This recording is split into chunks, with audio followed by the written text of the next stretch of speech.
nous retrouvons toujours en direct pour ce salon virtuel de l'expat bénévolat.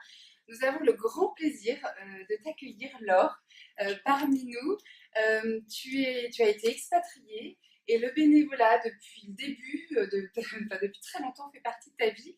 Et tu as accepté de témoigner avec nous et nous en sommes ravis. Alors, peux-tu nous dire pourquoi le bénévolat fait partie de ta vie depuis longtemps et comment? Alors moi j'ai toujours fait en fait une partie de mon activité en bénévolat quand j'étais étudiante et puis après donc dans nos différentes étapes de vie en région et à l'étranger.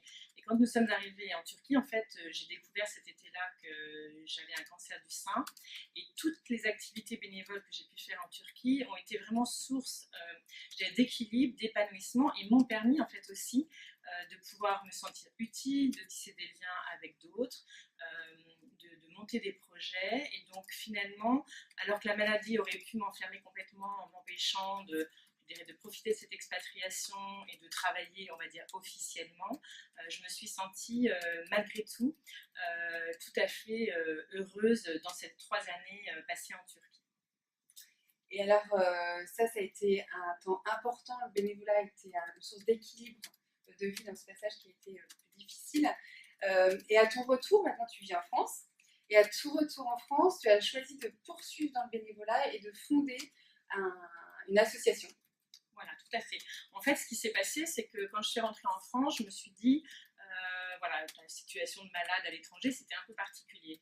Et en fait, j'ai réalisé que dès qu'on passait le périph' des grandes villes, qu'on était dans un petit village, une petite ville, les femmes qui étaient malades se sentaient tout aussi isolées que ce que j'avais pu ressentir à l'époque à Istanbul, par rapport à, je dirais, à la fois à l'accès à l'information, à l'accès à des adresses utiles, ou à des événements qui sont dédiés pour les patientes. Et donc on s'est dit qu'il y avait quelque chose à faire pour aider les femmes au quotidien. Et on a donc créé un réseau social qui s'appelle Mon Réseau Cancer du Sein et qui permet en fait d'échanger, de se sentir soutenu, de retrouver donc informations et adresses, quel que soit le lieu où on habite et quel que soit le moment. D'accord, alors on a intitulé cette séquence l'entraide sans frontières. C'est l'entraide sans frontières pour les personnes qui sont malades, pour leurs proches. Et puis on va voir aussi parce que les membres d'Expat Value, même s'ils ne sont pas touchés personnellement ou de manière proche par la maladie, peuvent aider. Alors concrètement, comment est-ce que ce réseau il aide les personnes qui peuvent par exemple être expatriées et voilà. Comment il aide ces personnes? Alors concrètement, finalement, il y a deux grandes situations pour lesquelles on pourrait avoir envie d'utiliser ce réseau. C'est soit si on est soi-même touché par la maladie, parce que ça permet donc d'échanger avec d'autres personnes concernées, quel que soit l'endroit où ils habitent, mais des personnes qui peuvent me ressembler parce qu'elles ont le même genre de maladie, le même âge que moi, les mêmes problématiques. Ça peut être aussi si je suis le proche d'une personne malade. Par exemple, ma maman est malade à Marseille et moi j'habite à Shanghai. En fait, je peux faire retrouver sur ce réseau social à la fois des contenus d'information, mais aussi des adresses pour elles, pour pouvoir finalement jouer mon rôle de proche de façon plus efficace et retrouver aussi des éléments de réflexion qui sont dédiés aux proches pour, voilà, pour accompagner le mieux possible la personne qui est malade.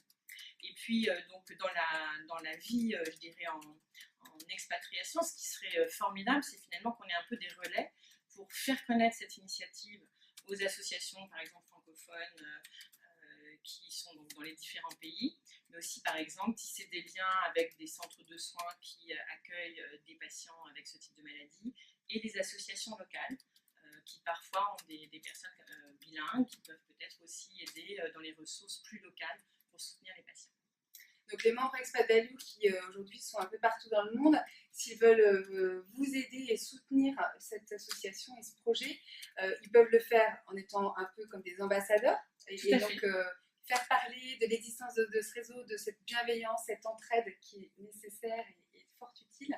Ils peuvent aussi peut-être vous donner un coup de pouce en faisant, je ne sais pas, du fundraising. Vous avez besoin de sous, j'imagine. Alors, comme beaucoup d'associations, on a toujours besoin de sous, mais surtout on a besoin de sous parce qu'on a pour projet en fait de continuer à améliorer en fait notre plateforme. Donc, il y a un gros projet de refonte informatique pour à la fois améliorer l'expérience des utilisateurs, leur proposer de nouveaux services et à moyen terme pouvoir proposer des réseaux sociaux pour d'autres types de maladies.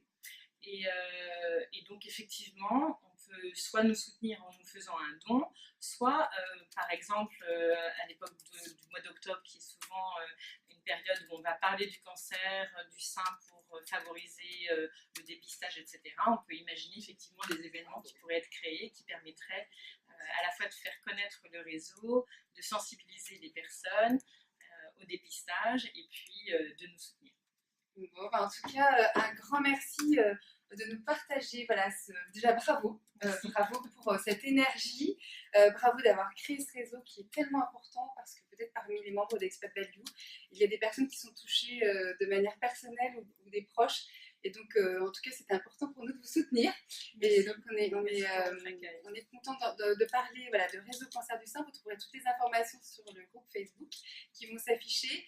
Et si vous souhaitez vous engager, voilà, il y a déjà une vingtaine de bénévoles au sein de l'association. Voilà, tout à fait. Et donc, c'est vrai qu'on serait ravis d'avoir quelques relais à l'international. Voilà, un grand merci.